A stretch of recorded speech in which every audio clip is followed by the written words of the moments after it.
David venía tan pero tan bien después de esta gran promesa davídica que vimos la vez pasada, el pacto davídico, pero la tenía que embarrar, tenía que echar todo a perder. Hoy vamos a ver en Leyendo y Pensando en la Biblia la caída, la decadencia de David, que es más de lo que vos pensás. Así que vamos arriba.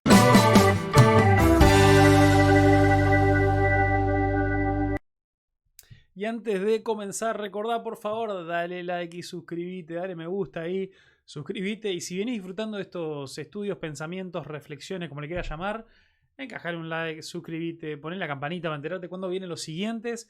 Y además pensá, a ver, ¿a quién le puedo compartir esto que esto le vaya a gustar? Mira, hoy nos metemos en un tema importante y complicado. Opa, bueno, siempre me queda activado eso. Bueno, ya lo saqué, no te preocupes. Es un recordatorio si no le habías dado like. Pero nos metemos en un tema delicado y complicado que es la caída de David. Y cuando pensamos en la caída de David, todos pensamos a cómo arrancó la caída de David unos capítulos después de lo que vimos la vez pasada, que fue en capítulo 11 de Segunda de Samuel. Tenemos este encuentro entre David y Betsabé, toda la historia que ya sabemos. Hoy, mira, hoy no voy a estar mostrando directamente el pasaje porque quiero recorrer de acá hasta el final de Segunda de Samuel, porque vamos a dar un proceso, pero te voy mencionando los capítulos en los que aparece para que vos después puedas ir y zambullirte en esta historia. Incluso todos estos capítulos, si un día te sentás con tiempo, lo puedes leer todo en un día para agarrar ahí como una sensación de toda la historia, cómo avanza. Entonces, en el capítulo 11 está este momento de la caída, de la tentación de David cuando ve a Betsabé, esa imagen tan conocida, ¿no? La ve ahí bañándose y dice, llámemela. Y David, ¿por qué estabas ahí? Vos tendrías que estar en la guerra. Bueno, David andaba ahí haciendo lo que él no debía estar haciendo, que era andar en la guerra. Perdón, que era quedarse en su casa mientras tendría que estar en la guerra con sus hombres. Y entonces ahí comete el pecado de llamar a Betsabé. Y esto termina en un tema de adulterio, de pecar contra Dios, de pecar contra Betsabé, de pecar contra el marido de Betsabé. Y después, como consecuencia, por ocultar esto, por todo lo demás, lo termina mandando a matar a Urías, al esposo de Betsabé. Me alarga la historia, pero no vamos a entrar en esos detalles. Y la cuestión es que acá comienza eso. En el siguiente capítulo tenemos el hecho de que él se arrepiente y se arrepiente de verdad y de corazón. Por eso es que, por un par de cosas que vamos a ver incluso en el momento malo de la vida de David, se puede entender o se puede llegar a entender un poco más esto de que Dios igual dice, a pesar de todas estas cosas, que David fue un hombre conforme al corazón de Dios. No solamente antes de esta etapa mala de su vida, no solamente cuando David parecía hacer todo bien, sino que había algunas características que de verdad lo diferenciaban del resto de los reyes, como Saúl, que fue el anterior. Cuando Saúl fue sorprendido en pecado, Saúl lo que se preocupó, hablando con el profeta Samuel, fue: por favor, honrame delante de mis hombres. Está bien, me arrepiento, perdón, mal yo, metí la pata, hice cualquiera, pero por favor, honrame, seguí honrándome delante de mis hombres. O sea, como, che, yo me arrepiento, pero ¿podemos dejar esto entre nosotros? El caso de David fue diferente, porque David tuvo un arrepentimiento donde realmente él no lo ocultó. En el capítulo 12 Natán lo confronta con esta parábola, ¿no? Le habla de un tipo que le roban, que le matan una oveja y todo lo demás, y David se calienta y Natán le dice: ese sos vos fuiste el que hizo esto con Urías y su esposa Betsabé y todo lo demás. Entonces, bueno, David realmente se arrepiente, hace lutos, en medio que se entera todo el mundo de lo que había pasado, y a él realmente lo que le preocupaba, y hay un salmo que habla de eso, dice: por favor, que tu espíritu, Señor, no me abandone, que pierda todo, no me importa, pierda mi reino, todo lo demás, pero no quiero perderte a vos. Y eso es lo que revela un corazón. Lo mismo en la vida del cristiano. Lo que a nosotros nos debe caracterizar es ser personas marcadas por el arrepentimiento, y no querer dar una imagen de que somos perfectos, sino una y otra vez volver con un corazón sincero, arrepentidos a Dios. Pero bueno, a partir de acá uno dice: bueno, ese fue el gran pecado, fue la gran caída de David. Después después de este arrepentimiento se restaura, pero quedan consecuencias. Ese primer hijo, como consecuencia, lo pierden, y después con Betsabé tiene otro hijo, que es Salomón, quien es el que después va a quedar como rey, pero mucha cosa pasa entre medio. Y empezamos a ver que la gran debilidad de David era ser un muy mal padre. Era un muy mal padre David, porque nunca supo educar, ni criar, ni ponerle límites, ni ser un ejemplo para sus hijos. Y sus hijos eran su gran debilidad. Por sus hijos él hacía cualquier cosa o dejaba de hacer las cosas que debía estar haciendo. Entonces, mira, un recorrido. En el capítulo 13 pasa una cosa terrible, espantosa, y que es el comienzo de un efecto de bola de nieve a otro montón de cosas, que es que a una hija de él, hermana de Absalón, Tamar, a ella la viola un medio hermano de ella, que se llamaba Amnón. Tuvo una historia ahí terrible de cómo la violan. Y después, a ver, Tamar es a quien la violan. Si no escuchaste esta historia, te recuerdo los nombres porque son medio entreverados. Amnón es un medio hermano de ella quien la viola, y el hermano directo de ella, que se llamaba Absalón, se venga de ella y hace toda una historia y toda una trama para poder asesinar a su hermano Amnón. Entonces lo asesina, y frente a todo esto David, cuando se entera, no hace nada, simplemente se queda llorando la pérdida de su hijo Amnón. Está bien, podría estar triste por lo que pasó, pero él está triste por perder a su hijo, pero no realmente hace nada al respecto de esto, de la violación de Amnón, todo lo demás. Entonces solamente se entristece por esto.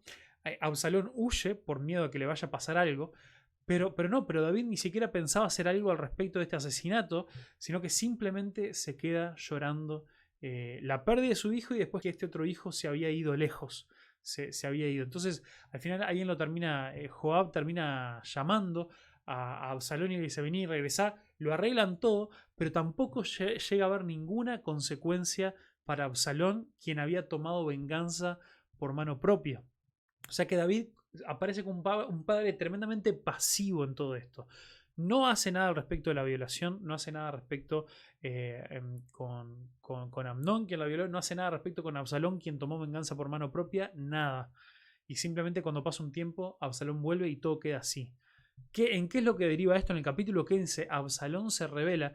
Me imagino, no lo dice directamente, pero indirectamente la imagen que queda es: David se volvió en un inútil, en un bueno para nada, alguien que no reacciona a las situaciones.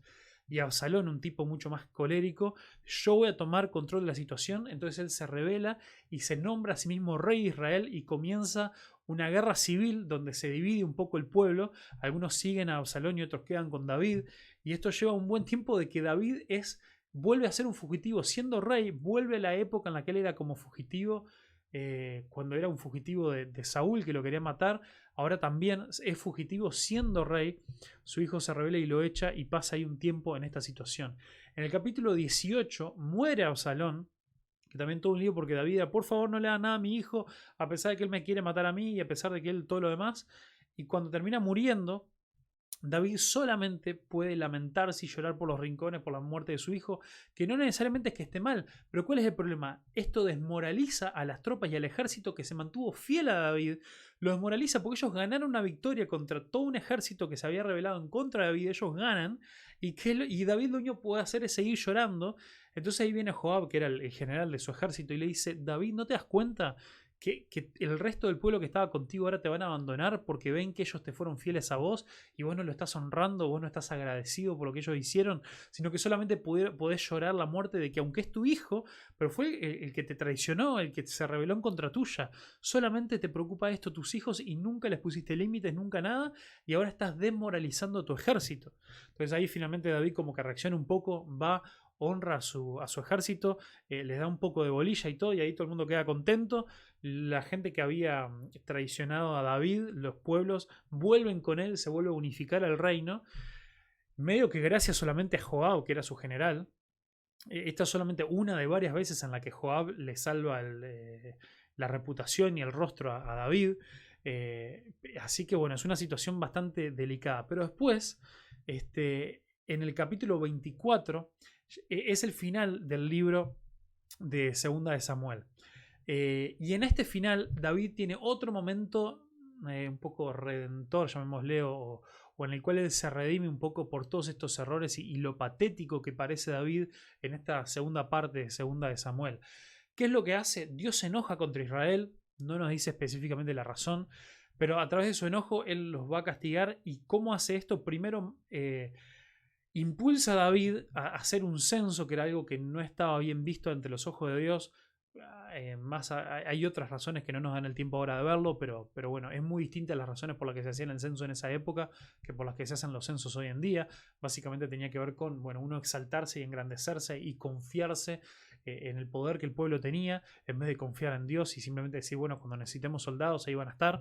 Bueno, la cuestión es que Dios también va a castigar de esto. Increíblemente, Dios le da la opción a David de cuál iba a ser la consecuencia. Una consecuencia leve, pero que iba a durar 3 años. Una consecuencia un poco más grave, pero que iba a durar, ahora no me acuerdo si 3 meses o 3 semanas. 3 meses, que era que también a David lo iban a perseguir y iba a tener que volver a salir. O una peste que iba a matar a mucha gente durante solamente 3 días. David elige esta de 3 días porque dice, bueno, medio corto, pero bueno, vamos ahí. Y esta imagen, este juicio, es igual a la última plaga de Egipto. ¿Se acuerdan cuando Israel estaba como esclavo en Egipto y la liberación? Es esto del ángel del Señor que viene y empieza a matar gente, empieza a morir gente como castigo. Es una imagen muy bizarra.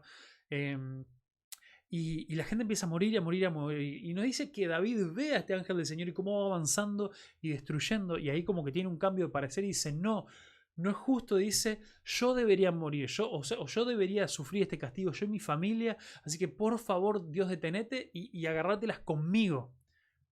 Y acá esto también, o sea que David en cierta forma se ofrece a sí mismo y a su familia como sacrificio para poder salvar al pueblo. Ping, ping, ping, ping, ping, ping. Y ahí un montón de alarmas nuestras empiezan a sonar y dice, esto me suena de un lado. Bueno, nos suena de Moisés, que nos suena primero de esa historia, ¿no? De la Pascua, de cómo en realidad hubo un sacrificio que se hizo para que se detuviera el ángel sobre la gente que aplicaba este sacrificio sobre sus puertas. También más adelante nos recuerda a Moisés mismo que en el monte Sinaí él intercedió por el pueblo y dijo, no, Dios, no nos abandones, no arranques de nuevo, no elimines a todo el pueblo. Moisés ofrece a sí mismo como sacrificio y Moisés no lo mata, pero por esto se detiene y no castiga al pueblo. Y después, también más adelante nos lleva a la historia de Jesús, que Jesús es quien se ofrece a sí mismo como sacrificio por los pecados no solamente del pueblo, sino del mundo entero. Entonces todas estas imágenes apuntan a Jesús, pero David también, como vimos que antes, hace un par de videos, que es un tipo de Cristo, pero no perfecto por todos sus errores y los pecados que cometió, pero sí apunta en muchas cosas a Jesús. También hace esto de decir, ve la muerte y ve la destrucción que arrasa sobre el pueblo y dice, por favor agárratelas conmigo, Dios, yo quiero tomar ese lugar de la gente que está muriendo y está sufriendo.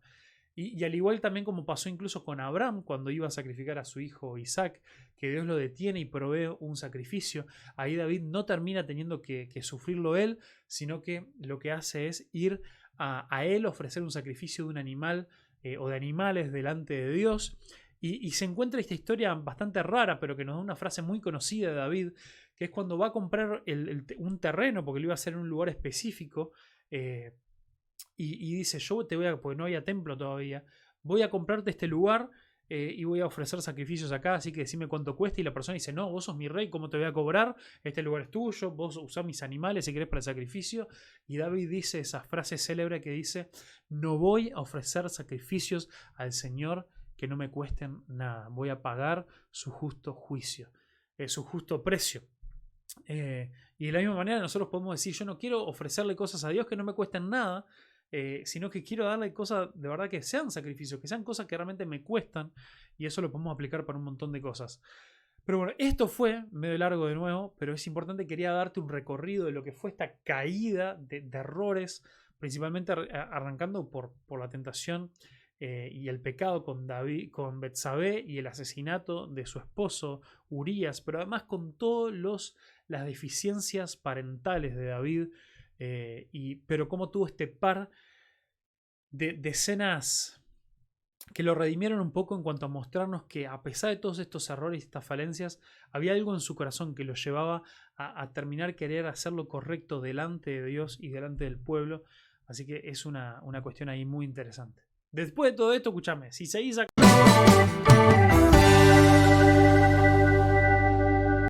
Toqué cualquier botón, pero bueno, es un recordatorio de que estamos leyendo y pensando la Biblia.